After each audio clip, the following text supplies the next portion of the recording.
Irmãos, nós vamos continuar naquela nossa série de estudos sobre como vencer o mundo.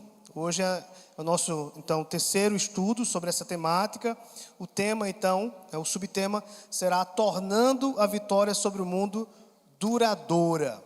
O texto base é Hebreus capítulo 12, versículos de 1 a 3. Não vai ser um estudo expositivo, né? Nós não vamos expor esse texto, mas é um texto base, né, para aquilo que nós vamos falar. Vamos citar outros textos. Peço aos irmãos que tenham um pouquinho de paciência com minha voz. Estou depois de alguns meses, né, voltei a ter crise de sinusite e de rinite. É por isso que minha voz está um pouquinho fanha. Hebreus 12, versículos de 1 a 3. Repetindo mais uma vez o tema: tornando a vitória sobre o mundo duradoura. Diz assim Hebreus 12, de 1 a 3. Portanto, também nós, visto que temos a rodear-nos tão grande nuvem de testemunhas, desembaraçando-nos de todo o peso e do pecado que tenazmente nos assedia, corramos com perseverança a carreira que nos está proposta, olhando firmemente para o autor e consumador da fé, Jesus, o qual, em troca da alegria que lhe estava proposta, suportou a cruz, não fazendo caso de ignomínia, e está assentado à destra do trono de Deus. Considerai, pois, atentamente aquele que suportou tamanha oposição dos pecadores contra si mesmo, para que não vos fatigueis desmaiando em vossa alma. Vamos orar? Senhor, nós estamos diante da Tua Santa Palavra, nessa manhã de domingo. Como dizia os antigos puritanos, hoje é a Feira da Alma, o dia onde nos reunimos publicamente para abastecer o nosso coração, a nossa mente, fortalecidos assim para uma semana de muitos desafios, de muitas batalhas pela frente. Por isso nos reunimos, ó Deus, para buscar esse fortalecimento no Teu dia também onde nos preparamos para aquele grande e glorioso dia, o dia de Cristo, onde descansaremos nele, no novo céu, na nova terra, para todo o sempre. Ó Espírito Santo, abre o nosso coração para que esse tema que vai ser ministrado, ó Deus, que está baseado na Tua Palavra, possa mudar a nossa vida, possa nos fazer, ó Deus, nessa manhã, entender a importância de lutarmos contra a nossa carne, lutarmos contra as concupiscências da carne, do mundo, e também lutarmos contra o nosso grande adversário, o diabo, Satanás. Fortalece-nos, ó Deus, nos confronte, edifique o nosso coração, ó Deus, porque Tu sabes o que nós precisamos ouvir. Estamos à Tua dependência, queremos que o Senhor há de fazer com que essa palavra frutifique em nosso coração, em nome de Jesus. Amém. Irmãos, nessa batalha diária contra o mundanismo, nós não podemos em nenhum momento baixar a guarda. Por quê? Porque entendemos que só aqueles que vencerem o mundo é que serão completamente livres desse mundo caído na era por vir. Aqui na terra, meus irmãos, o céu deve estar em nosso coração e em nossas mais profundas afeições. Mas o mundo e o diabo, eles estão nos nossos calcanhares. Pela fé, nós cremos que Cristo ele foi preparar aquele lugar, aquele mundo para nós, e nós cremos que ele retornará para acabar com esse sistema anticristo, esse sistema anticristão, esse sistema que é governado por Satanás. Satanás e todos os seus seguidores, eles um dia serão banidos, perecerão por toda a eternidade. Mas nós temos a certeza que o povo de Deus vai resplandecer na glória. Então, irmãos, pela fé, nós aguardamos esse tempo onde veremos a derrota total do diabo, porque essa derrota já começou na cruz, e ela vai se culminar, ela vai ser completa no grande dia de Cristo, na volta de Cristo. E não só o diabo, mas também a nossa própria natureza, que falamos como sendo o velho homem que habita no nosso coração, essa natureza caída que ainda habita em nós, que muitas vezes nos leva ao pecado. Então nós cremos que o pecado, irmãos, será deixado para trás. Nós cremos que o mal, ele vai ser extinto. Nós cremos, irmãos, que não haverá mais lágrimas, não haverá mais tristezas, não vai haver mais dores, não haverá mais tentações, não haverá a morte. Então nós precisamos aguardar por esse dia, lembrando que nós temos, meus irmãos, uma batalha diária até que esse dia chegue. Por isso, irmãos, nós podemos dizer com toda certeza, como Paulo afirmou em 2 Coríntios 4:17.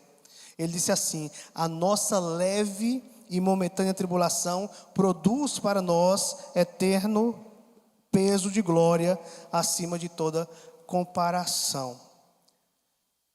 Paulo sabia muito bem, assim como nós temos que saber, que vencer o mundo pela fé, meus irmãos, durará para sempre. Isso significa que o crente verdadeiro, ele passará toda a sua vida batalhando em prol desse objetivo. Mas uma coisa que tem que ficar muito claro aqui para todos nós: o crente, ele não faz isso com as suas próprias forças. Essa batalha diária contra o mundanismo, só conseguiremos obter a vitória quando nós entendemos que a fonte do poder não está, veja, na fé em si, mas no objeto da nossa fé, que é o Senhor Jesus Cristo. Veja, por favor, Gálatas capítulo 1, versículo 4. Gálatas 1, versículo 4. Paulo diz assim: Cristo se entregou a si mesmo pelos nossos pecados, para nos desarraigar deste mundo perverso, segundo a vontade de nosso Deus e Pai. Irmãos, é aqui que está o nosso poder, em Cristo, no objeto da nossa fé. Cristo, ele não veio apenas para livrar seu povo da eterna condenação, embora isso seja algo tremendo, mas veja, Jesus Cristo, ele veio também para nos libertar desse mundo perverso. Jesus Cristo, ele suportou bofetadas, vergonhas, dores, rejeição, a fim de arrancar deste mundo as pessoas que ele escolheu. Ele sofreu nas mãos de ímpios, para nos transportar das trevas para o reino do Filho do seu amor. Gálatas 6,14, veja o que Paulo disse. Gálatas 6,14. Paulo disse assim, Gálatas 6,14: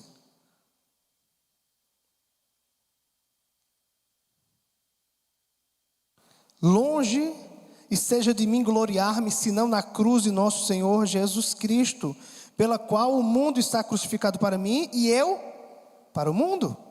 Paulo estava dizendo que a cruz de Jesus Cristo era tão poderosa que tornava o mundo completamente indesejável para ele.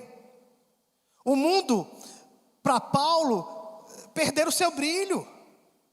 O mundo para Paulo, e aqui quando eu falo em mundo, irmãos, não me entendam mal, estou me referindo ao sistema. Então, esse mundo governado por Satanás, o sistema se tornou detestável por causa de Cristo, por causa da glória futura. Então Paulo, ele não colocava o seu coração nas coisas passageiras desse mundo, mas nas coisas eternas. Até mesmo as coisas boas do mundo muitas vezes podem nos fazer desviar da eternidade, do olhar para a eternidade. Muitas vezes nós colocamos o nosso olhar nas coisas boas desse mundo e acabamos, irmãos, nos enfraquecendo. Muitas pessoas querem construir o céu aqui na terra. Muitas pessoas colocam de tal maneira seus corações em pessoas, em circunstâncias, em objetos. E essas coisas boas que nós colocamos no nosso coração, o nosso olhar, acaba nos desviando do que é essencial, irmãos, do que deve ser a nossa maior motivação. Então, a nossa maior motivação não deve ser a quantidade de dinheiro que nós vamos adquirir com o nosso trabalho. A nossa motivação primária não deve ser, meus irmãos, os nossos filhos, um casamento, uma casa, um carro que você vai comprar. Não, a nossa motivação primária deve ser a glória futura, Cristo Jesus. Veja, eu estou dizendo para vocês que é assim que nós iremos vencer o mundo pela fé, quando entendemos que o poder para vencer esse mundo diariamente não está em nós mesmos, mas no objeto da nossa fé, que é o Senhor Jesus Cristo.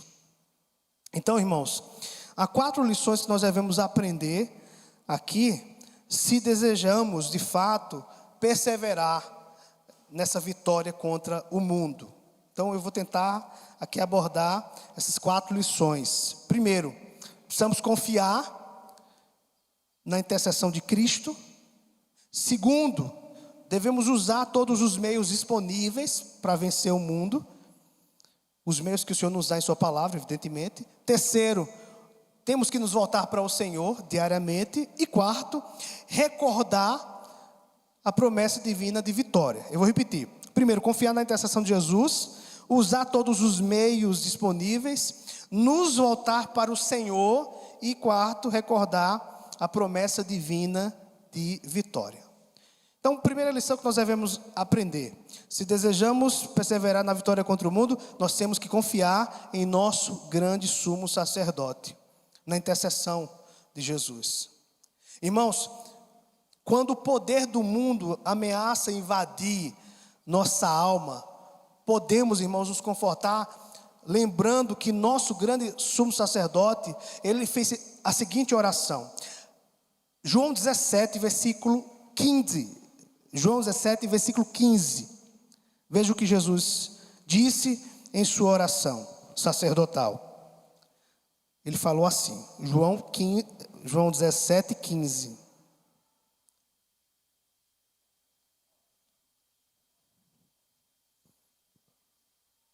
João disse: não peço que os tires do mundo, e sim que os guardes do mal. Nós falamos um pouco sobre isso no nosso primeiro estudo sobre esse tema. Veja, Jesus ele orou para que os seus discípulos não fossem tirados do mundo. Com isso nós entendemos que Jesus não nos chamou para que nos isolássemos entre 4 paredes ou em nossos guetos.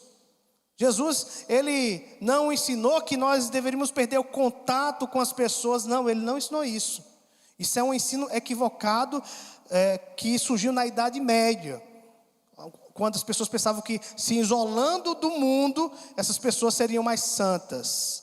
Isso, irmãos, foi uma tragédia, porque nos mosteiros o índice de homossexualismo, de prostituição e de coisas inconvenientes, irmãos, era tremendo.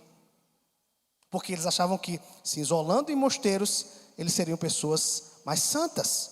Sem ter contato com outras pessoas, eles seriam mais santas. Isso não é verdade. Nós precisamos estar presentes no mundo, porque nós somos chamados pelo Senhor Jesus para sermos sal da terra, não é? E luz do mundo. Nós precisamos influenciar, porque nós somos o bom perfume de Cristo.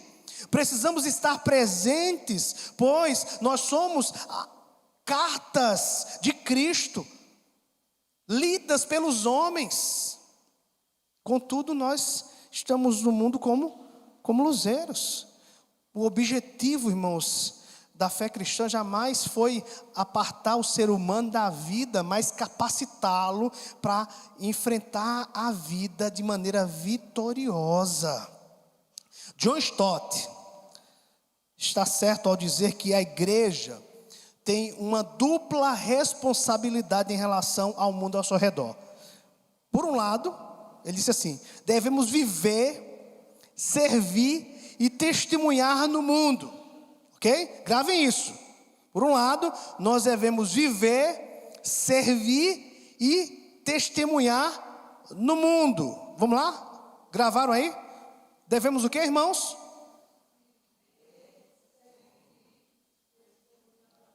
Muito bem. Por outro lado, devemos evitar nos contaminar por ele. Assim, não devemos preservar nossa santidade fugindo do mundo, nem sacrificá-la nos conformando a ele. No mundo vivemos, servimos e testemunhamos sobre Cristo. Jesus também, ele orou, irmãos, para que nós fôssemos guardados do mal. O poder de sedução desse mal, irmãos, é muito grande, por isso que ele orou dessa maneira. Essa sedução está aí, meus irmãos, está no mundo. Essa sedução está ao nosso lado.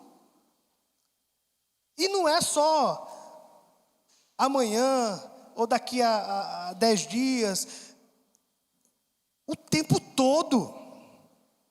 Lembra que nós lemos no início do texto de Hebreus? O pecado que tenazmente, o quê? Está nos assediando diariamente. Embora Cristo ele peça ao Pai que não nos tire do mundo, ele intercede por nós para que fôssemos livrados do mal. O mal aqui é o mal ligado a Satanás. Satanás, que é o nosso grande adversário. Então, Jesus, ele ora ao Pai para que seus discípulos sejam preservados e serem espiritualmente destruídos pelas tentações de Satanás. Satanás, irmãos, é real. O diabo é real. O diabo é uma ameaça a todos os crentes. Irmãos, Satanás, ele luta permanentemente contra Cristo e contra os seus. Tem algumas pessoas, e é claro que essas pessoas, elas estão envolvidas com o liberalismo teológico, e essas pessoas acreditam que Satanás não existe. Primeiro, essas pessoas não são crentes de fato, não é? Segundo, elas estão totalmente enganadas, porque é isso que Satanás quer que elas pensem, que ele não existe. Mas nós sabemos que ele existe. E ele quer lhe derrotar. Ele quer lhe destruir. Meus irmãos, John Owen, um grande puritano do século 17, ele disse o seguinte: o alvo da tentação é desonrar a Deus e abater a alma. Vamos repetir juntos isso aqui? O alvo da tentação, vamos lá? O alvo da tentação é desonrar a Deus e abater a alma. Gravaram? O alvo da tentação é desonrar a Deus e abater a alma. Então, o que é que nós devemos fazer? Eu vou usar aqui uma palavra muito forte aqui, de outro puritano, Thomas Watson. Ele disse assim: nós devemos agir com violência contra Satanás. Nós devemos agir com violência contra Satanás. Porque Satanás trabalha diligentemente para tomar de assalto o castelo do coração, instigando a paixão, instigando a concupiscência e a vingança. Esses, irmãos, são o que Paulo chamou de dados inflamados. Efésios 6,16. Porque esses dados inflamados, eles são disparados por Satanás para atingir a nossa alma. Por causa então da sua ferocidade, a Bíblia chama ele de leão. O diabo, nosso adversário, anda em derredor como leão que ruge, procurando alguém para devorar. Não é para morder você, não. É para devorar. Satanás, irmãos, tenta o pecado gradualmente. Satanás infiltra-se gradualmente no coração, como ele fez com Eva no Éden. Satanás inclina os homens a fazerem o bem motivados por maus motivos. Se ele não nos puder ferir com ações escandalosas, ele o fará com ações virtuosas. Como assim?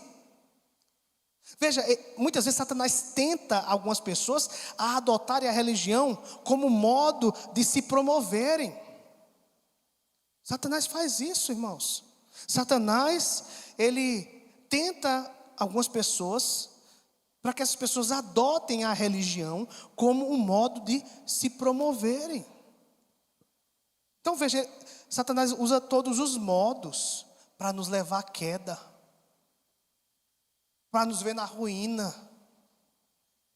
Quando nossas defesas estão fracas e ficamos mais vulneráveis a nos sujeitar ao inimigo da nossa alma, ou aos inimigos, porque não é só Satanás, nós temos o mundo e a nossa própria carne. Irmãos, nós podemos esperar livramento, nos lembrando da intercessão de Jesus, nos lembrando, irmãos, também da intercessão do seu Espírito. E assim nós podemos afirmar, meus irmãos, podemos clamar da seguinte forma, podemos orar assim: querido Salvador, se não fosse a tua intercessão e o teu bendito Espírito e a tua preservação na hora da tentação, teríamos sido mergulhados no mal. Então, toda vez que Satanás vier tentar a nossa alma, o nosso coração, nos lembremos, meus irmãos, que nós podemos recorrer àquele que está com as suas mãos estendidas a nosso favor, meus irmãos. O nosso grande sumo sacerdote, que intercede por nós.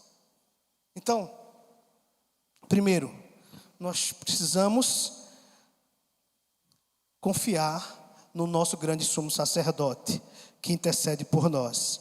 Segunda lição que nós devemos aprender: se desejamos perseverar na vitória contra o mundo, nós temos que usar todos os meios para nos fortalecer. Todos os meios. Devemos ouvir sermões, bons sermões.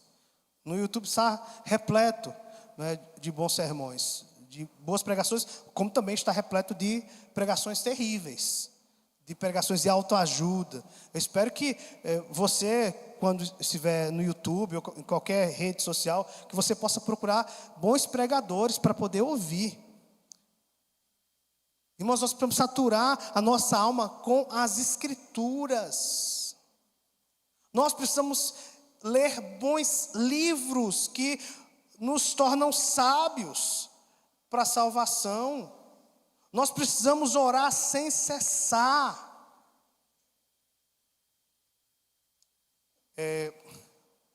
Eu não sei, irmãos, como é que alguns crentes... eu sei, na verdade eu sei, não é? Mas eu fico muito triste, porque eu já vi alguns crentes comprando materiais de pregadores hereges. Por exemplo, quem aqui já ouviu falar em Benihim? Bom Dia, Espírito Santo. Alguém já viu esse livro? Ninguém? Só o Zé Monteiro? Ninguém mais? Presbítero Raimundo? Irmãos, ainda bem que vocês a maioria não conhecem. Eu prefiro que vocês não conheçam, porque esse livro é um lixo. Benihim, nesse livro, ele diz que ele estava no quarto dele, né, e o Espírito Santo estava lá presente, e o Espírito Santo pediu, né, alguns minutos a mais para ficar na presença dele, de Benihim. O homem era ungido, coisa nenhuma, irmão, isso é diabólico, né? O Espírito Santo pedir mais 5 ou 10 minutos para ficar na presença dele ali, que absurdo, irmãos. Ele fala essas bobagens, né, nesse livro, e outras mais. Então, nós temos que ter cuidado com o tipo de literatura que nós estamos adquirindo, irmãos, porque realmente há muitas bobagens, e muitos crentes estão se alimentando com essas bobagens, e em vez de se fortalecer, ficam fracos, né? Há muitos crentes que se alimentam daquelas programações, né, das igrejas neopentecostais, passam um tempão ali assistindo R.R. Soares, o Valdomiro, o Bispo Macedo. Irmãos, esses homens são hereges.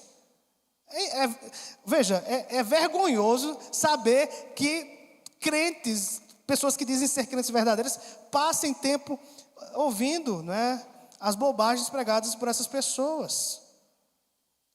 Também, irmãos, é triste também ver pessoas se alimentando com canções egocêntricas, músicas que não trazem edificação para o coração, sabe?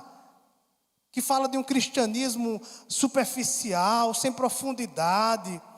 Na hora da tentação, essas pessoas elas não vão ter as ferramentas necessárias para resistir, meus irmãos. Então nós devemos ouvir sermões, bons sermões, devemos saturar nossa alma com as Escrituras, devemos ler bons livros, devemos orar sem cessar. E também, irmãos, nós precisamos ter comunhão com os irmãos em Cristo. Precisamos estar juntos. Nós somos chamados a estarmos juntos, termos comunhão uns com os outros, porque isso fortalece a nossa alma, ou não? Fortalece ou não, irmãos? Não, né? Fortalece ou não? Vamos lá, irmãos? Sim, não é? Agora ver o irmão só de uma vez na semana, no domingo, não é? Ou mal conversar com os irmãos, não é? Isso é um prejuízo grande, irmãos. E infelizmente a igreja está se tornando cada vez mais com essa característica, né, de não manter um relacionamento. Então nós precisamos manter essa comunhão com os irmãos em Cristo. Precisamos guardar o dia do Senhor, porque é um meio de sermos fortalecidos também. Muitos crentes estão tão fragilizados, irmãos. E uma parte dessa fragilização desses crentes é porque eles não guardam o dia do Senhor. Eles não estão presentes no culto. Eles não vêm para a igreja com suas famílias. E isso traz prejuízo para a alma. Também temos que ser bons mordomos do nosso tempo. Temos que saber administrar de maneira sábia o nosso tempo. Irmãos, o nosso tempo é precioso. Por isso eu quero perguntar para você nessa manhã: você tem gastado seu tempo com o quê? Com o seu trabalho? Tudo bem. Mas você gasta seu tempo com o quê? Fora o seu trabalho. Qual o tempo que você passa nas redes sociais? O tempo que você se dedica às redes sociais? Que você poderia estar investindo na leitura de um bom livro, poderia estar orando mais, mas qual é o tempo que você gasta com as redes sociais? Se a gente for fazer uma pesquisa aqui, eu acho que faz mais ou menos uns 8 meses, eu estava falando sobre algum tema sobre as redes sociais e fiz uma pequena pesquisa, e geralmente, de acordo com essa pesquisa, os adolescentes passam em torno de 7 horas, de 6 a 7 horas nas redes sociais. Já pensou? Uma média geral, as pessoas passam, né, mais de 3 horas nas redes sociais. Isso é muito grave, não é, irmãos? Nós estamos perdendo nosso tempo com coisas supérfluas. Estamos perdendo nosso tempo vendo a vida dos outros. Porque geralmente é isso que acontece, né? Se você souber usar sabiamente as suas redes sociais para a sua edificação, para glorificar a Deus, tudo bem. Mas passar o dia todo no Instagram, lá ou em qualquer outra rede social, vendo a vida dos outros, irmãos, isso vai trazer um grande prejuízo para a sua espiritualidade. Mas tem muito crente assim, não tem? O que é que vocês acham? Perdendo tempo com coisas supérfluas. Alguém quer fazer alguma pergunta? Alguma colocação?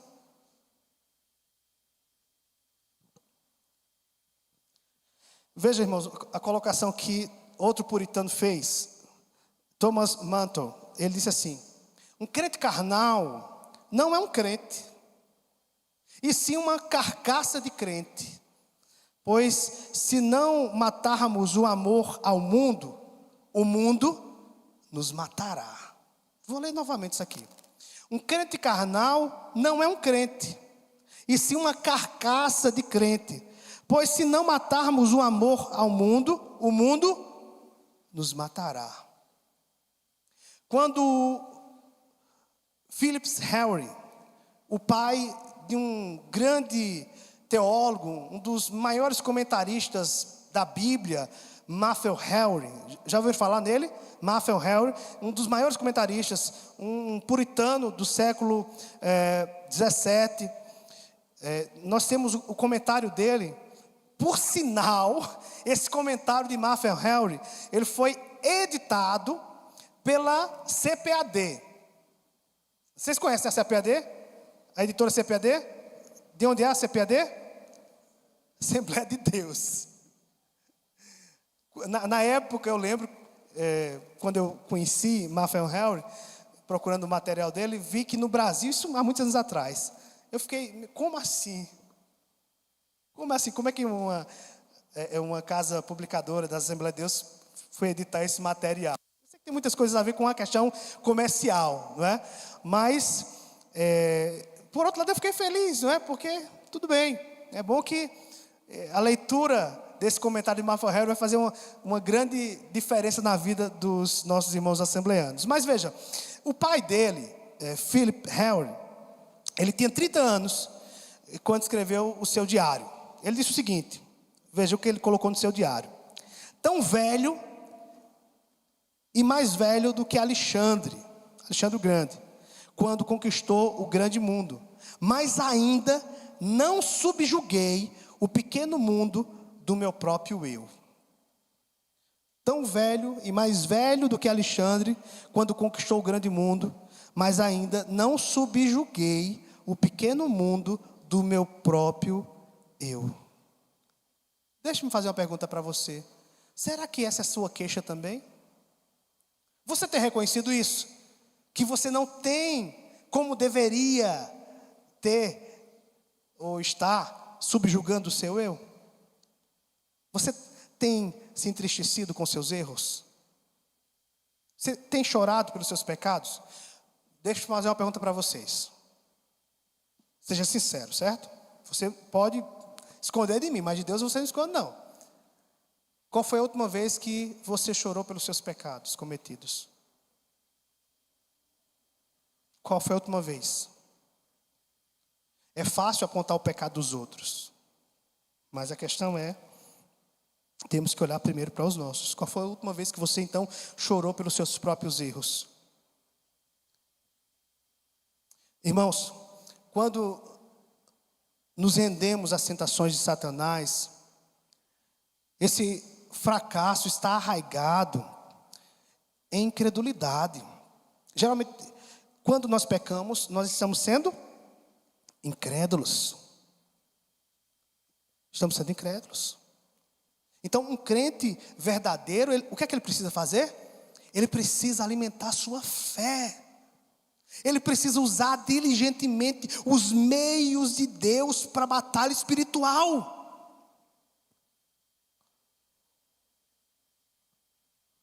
Meus irmãos, nós precisamos também nos acautelar de qualquer coisa que seja alicerçada no sucesso mundano. Isso aqui é muito perigoso. Nós precisamos ter cuidado com as teorias mundanas.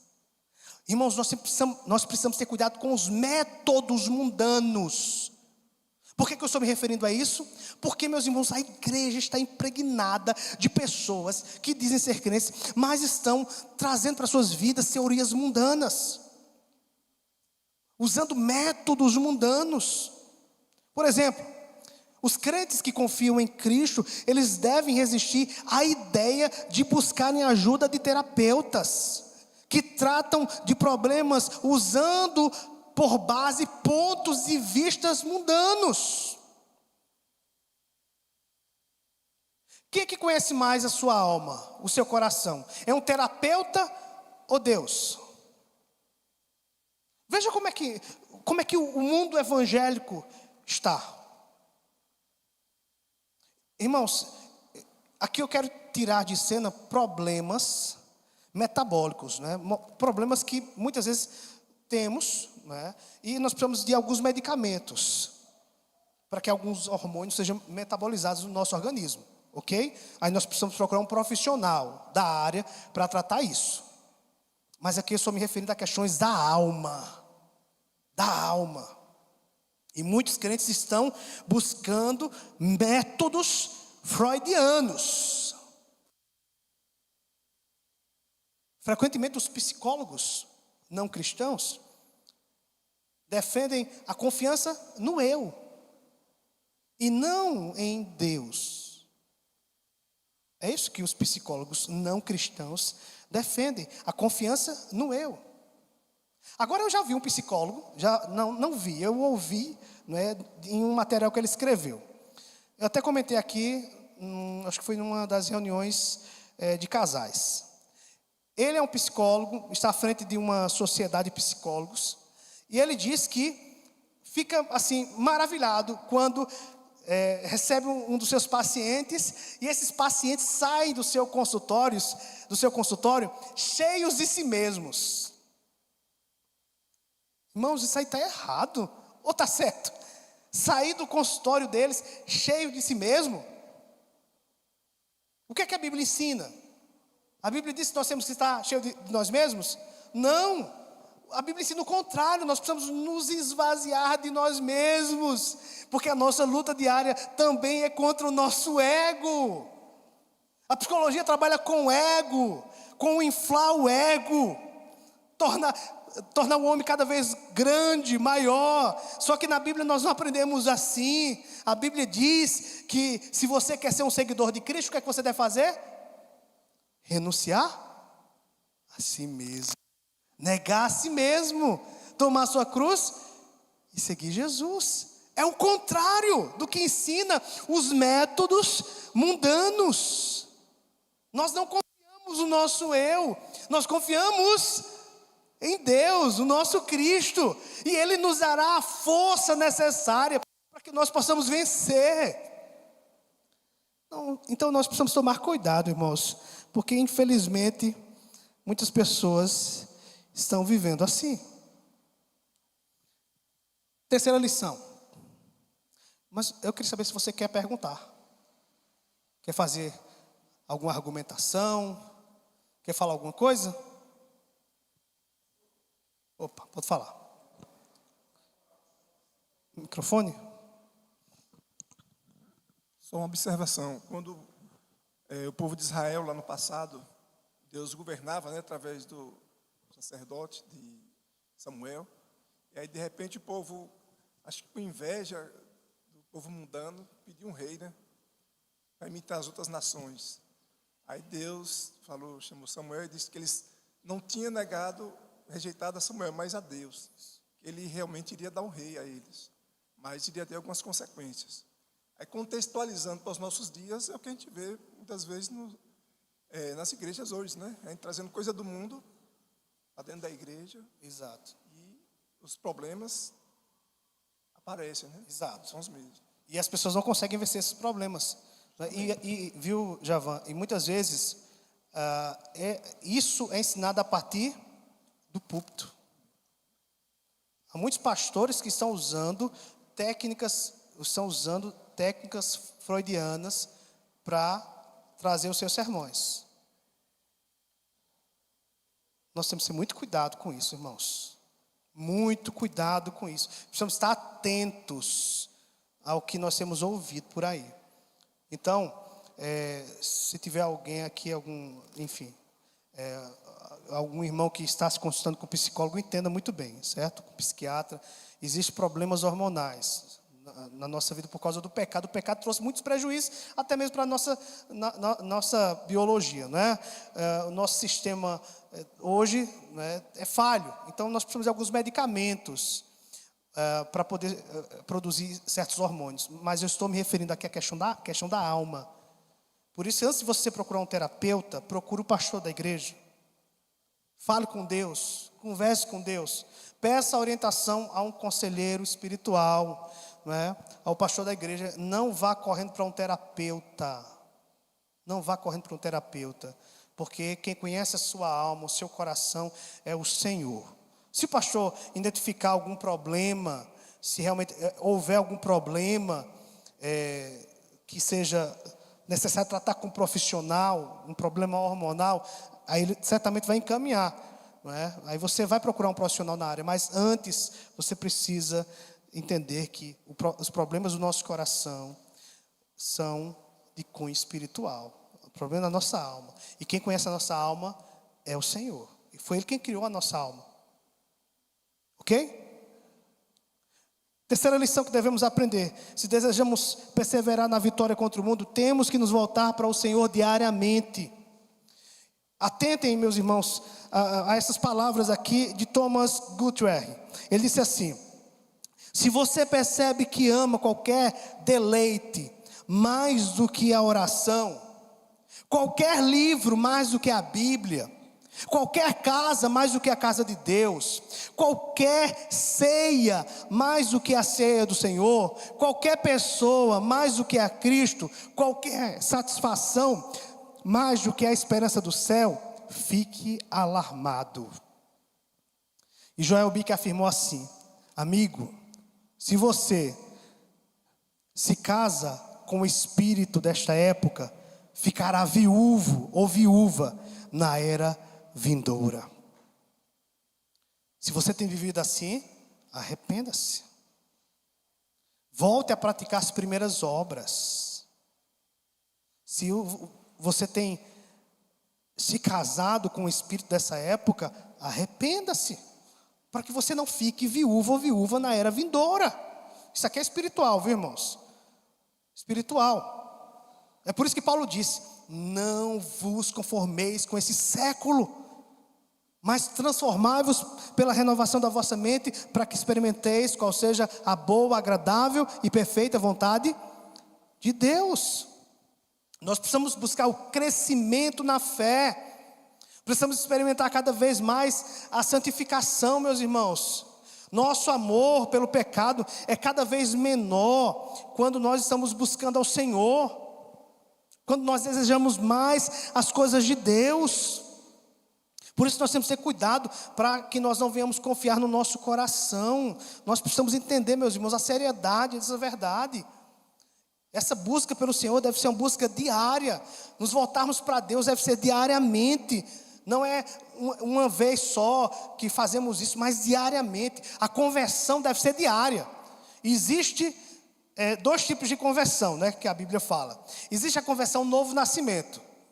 Ok? O novo nascimento, você nasceu de novo e não pode deixar de ser uma pessoa nascida de novo.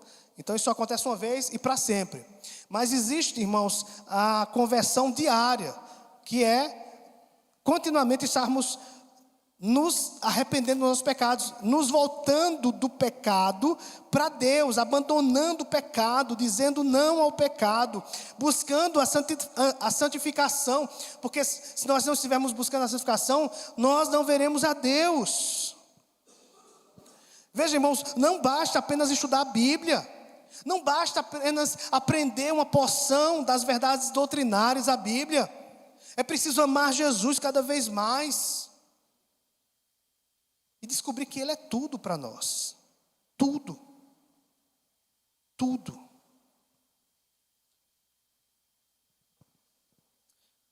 Não confie no seu coração. Não confie. Veja o que Jeremias fala sobre isso. Jeremias 17:9. Alguém pode ler para a gente, por favor? Jeremias 17:9.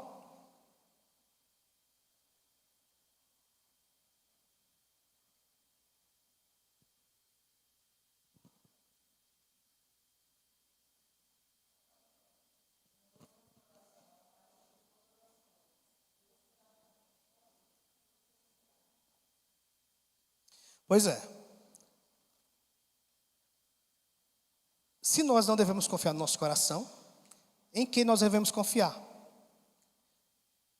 Confie na palavra.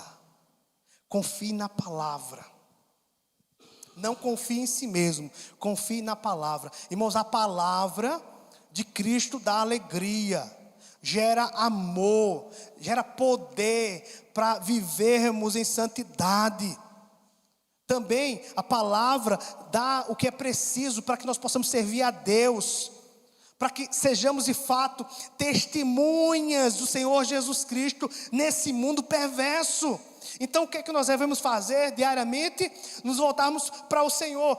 De que forma? Nos voltando para a palavra. Como é que nós queremos experimentar um grande reavivamento espiritual? Se você lembrar dos grandes reavivamentos espirituais, observe, todos os grandes reavivamentos espirituais, eles começaram de que forma? Alguém pode me dizer? Vamos lá, com Josias, como é que aconteceu? Aquele grande despertamento espiritual, aconteceu de que forma? Ninguém lembra, irmãos, por favor, vamos lá? Como é que aconteceu o grande reavivamento lá com Josias? A lei estava onde? A lei estava nos escombros do templo. Quando a lei foi redescoberta, a lei foi lida para o rei, e aí houve um despertamento espiritual em Israel. O rei voltou para a palavra, o rei se voltou para o Senhor, e o povo também. Como é que aconteceu, irmãos, o grande despertamento lá na Reforma Protestante? Despertamento espiritual. Onde é que a Bíblia estava? Todo mundo tinha acesso à Bíblia? A Bíblia estava praticamente acorrentada pela Igreja Católica. Mas quando Lutero redescobriu a palavra de Deus, quando Lutero voltou para a palavra, ele descobriu o quê? Qual foi a frase? O versículo, irmãos, lembra aí? Está lá em Romanos, capítulo quanto? Capítulo 1, 16, não é? E 17. O justo era por fé. Ele descobriu essa verdade. E então houve um grande despertamento na Europa. E depois houve outro despertamento espiritual. Houve mais dois, ou mais três, mas vou colocar os dois mais importantes. Reforma, e depois houve mais dois. Veja, o século XVIII. O avivamento começou quando pessoas se voltaram para a palavra. Para a palavra e para a oração. Irmãos, é isso que nós precisamos diariamente. Veja, a igreja presbiteriana é fruto de um despertamento espiritual nos Estados Unidos. Houve na Europa, depois nos Estados Unidos. Simonton veio para o Brasil depois desse despertamento. Ele entendeu que era vocacionado, foi vocacionado por Deus, foi para o seminário e veio para o Brasil, exerceu seu ministério. Então, veja, o avivamento espiritual virá sobre a igreja quando nós diariamente nos voltamos para a palavra de Deus. Para encontrar na palavra a força necessária para vencermos o mundo, o nosso eu e o nosso adversário, meus irmãos. Eu pergunto para você nessa manhã, será que você tem se voltado para a palavra diariamente? Tem se voltado para a palavra? Você entende que a Bíblia é a sua regra de fé e prática? Você entende que a Bíblia, toda a Escritura é inspirada por Deus, que é útil para o ensino, para a repreensão, para tornar o homem de Deus perfeito e perfeitamente o quê? Vamos lá, irmãos? Perfeito e perfeitamente habilitado para toda boa obra. Você tem a Escritura. Volte-se para ela diariamente para que você encontre força. Volte-se para ela e derrame o seu coração perante o Senhor.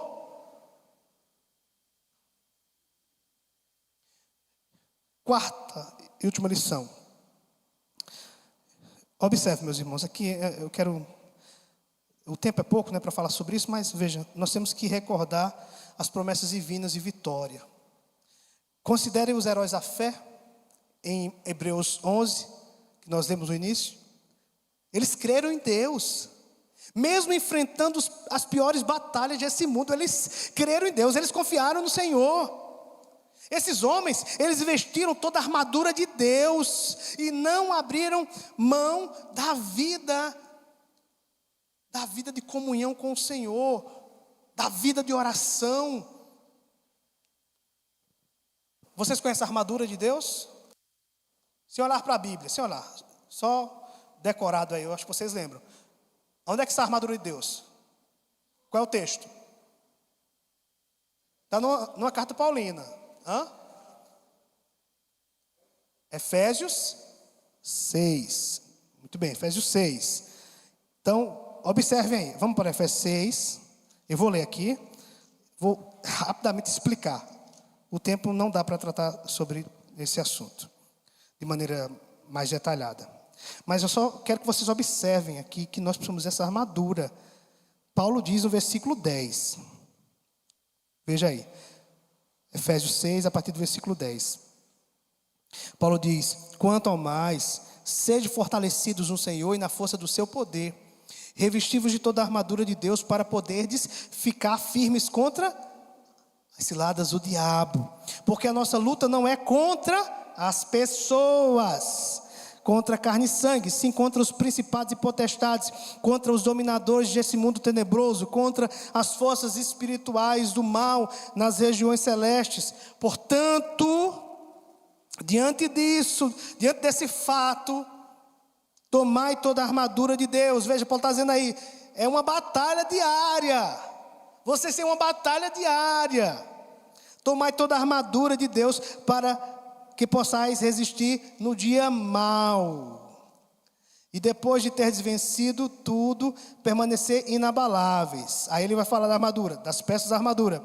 Estais, pois, cingindo-vos com a verdade e vestindo-vos da couraça da justiça. Duas peças da armadura. Ele fala aqui que nós temos que nos cingir da verdade. Cingir aqui tem relação com o cinto. Era um cinturão que ficava em torno ali da cintura do soldado.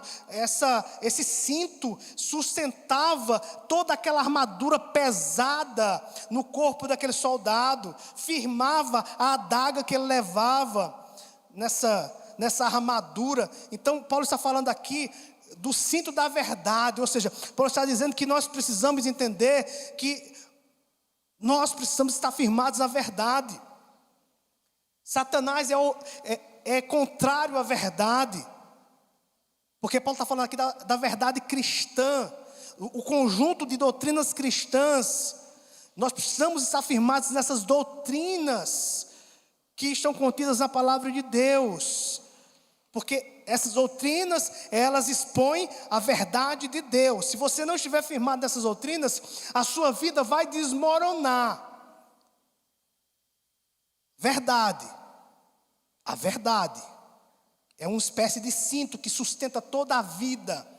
Muitos cristãos não estão firmados nessa verdade, não possuem esse cinto, e é por isso que muitas vezes vacilam, ok? Então ele fala também da couraça da justiça. Essa couraça da justiça que ficava no peitoral do soldado, era para proteger os órgãos vitais. Paulo está falando de que aqui? Paulo está dizendo, que nós precisamos nos lembrar continuamente da justiça de Cristo. É a justiça de Cristo que nos protege contra as investidas de Satanás. Nós precisamos entender que é nos lembrando da justificação. Paulo está falando aqui da couraça, para que os cristãos lembrem da justificação que nos protege a nossa mente. Paulo diz que nada poderá nos condenar, porque nós estamos em Cristo Jesus. A justiça de Cristo é nossa, irmãos. Paulo também fala aqui, veja, calçai os pés com a preparação do evangelho da paz. Ele está falando aqui da reconciliação que nós tivemos com Deus. Irmãos, quem está em paz com Deus não vive perturbado, está com a sua mente tranquila, porque ele está em paz com Deus e pode levar essa paz a outras pessoas por onde ele for. Por isso que ele fala, calçai os pés com a preparação do evangelho da paz. 16, embaraçando sempre o escudo da fé. Ele fala aqui de outra arma poderosa, o escudo da fé. É uma referência lá, o Salmo 46, que diz, logo nos seus primeiros versículos, que o Senhor é o nosso refúgio, a nossa fortaleza, socorro bem presente na hora da tribulação. Nós precisamos invocar esse escudo, a nossa fé, a crença em Cristo, a nossa confiança no nosso Senhor Jesus, porque essa fé, ela anula os dardos inflamados do maligno. Assim como aquele escudo que era usado pelo soldado romano, que cobria todo o seu corpo, que era feito de madeira e coberto, todo coberto de couro. Então, quando os inimigos jogavam os dardos inflamados, eles batiam ali naquele escudo que muitas vezes estava molhado e protegia o soldado. Então os dardos não atravessavam o escudo. Paulo está dizendo, veja, quando você está com a fé fortalecida, quando Satanás jogar os dardos inflamados, a tua fé, a fé que Deus te deu, irá te proteger no dia mau. Ele também fala sobre o capacete da salvação. Veja, o capacete da salvação é a certeza de que nós somos salvos. É a convicção, meus irmãos, de que nós somos salvos. Estamos escondidos em Cristo e o diabo não pode nos tocar. É a certeza de quem nós somos e a quem pertencemos. E ele continua falando. Agora, espada do Espírito. A espada do Espírito é uma arma de ataque contra o diabo, que é a Bíblia. Lembra como Jesus venceu a tentação? Como é que ele venceu a tentação lá contra o diabo? A tentação do diabo contra ele. Como é que ele venceu? Com o quê? Com a Bíblia. 3 vezes ele foi tentado pelo diabo ali, e ele citou o quê? A Bíblia. A espada do Espírito. A palavra de Deus. Essa palavra que é uma espada de 2 gumes. É apta para discernir as intenções do coração. E também ela é uma arma de ataque contra o nosso adversário. Faltou alguma arma, irmãos? Faltou alguma arma? Terminou as armas? Terminou? Faltou mais uma, não foi? Qual é a última arma? Que vai dar toda a estabilidade a essa couraça? A essa armadura? Não, qual é a última arma? Que vai dar estabilidade a toda a armadura? A oração. Ele diz, com toda oração e súplica, orando em todo tempo no Espírito. Vocês estão vendo aí?